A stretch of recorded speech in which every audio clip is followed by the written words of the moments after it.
obligation réglementaire de l'entreprise concernant les gestes de premier secours. Pourquoi être formé aux gestes de premier secours? Chaque année en France, il y a, entre 40 et 50 000 décès provoqués par un arrêt cardiaque inopiné hors de l'hôpital. 800 d'entre eux pendant la pratique sportive. Un tiers des victimes a moins de 55 ans.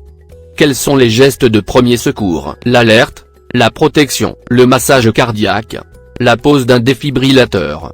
L'ensemble de ces éléments constitue la chaîne de survie qui pourra être utile lors de la vie courante mais également sur le lieu de travail. Le statut de citoyen sauveteur.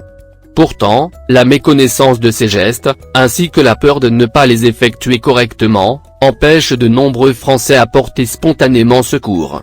L'État a créé le statut de citoyen sauveteur avec la loi du 3 juillet 2020 pour encourager les Français à porter assistance de manière bénévole à une victime en situation grave et en péril imminent. Protéger ceux qui portent assistance sans risque de poursuite en cas d'erreur accidentelle. Quelles sont les obligations de l'employeur? Selon le Code du travail, l'employeur doit garantir la sécurité et la santé physique et mentale des travailleurs. À travers l'article 4224, l'employeur doit former son personnel aux gestes de premier secours, et dispose entre autres de la formation sauveteur secouriste du travail, SST, une formation de 14 heures financée par les OPCO. Il doit y avoir au moins un SST pour 10 salariés. En complément de la loi du 3 juillet 2020, un décret paru le 21 avril 2021 précise que les salariés doivent bénéficier d'une sensibilisation contre l'arrêt cardiaque et aux gestes qui sauvent, préalablement à leur départ à la retraite. Cette nouvelle obligation pour l'employeur permettra aux salariés d'acquérir plusieurs compétences, assurer leur sécurité propre,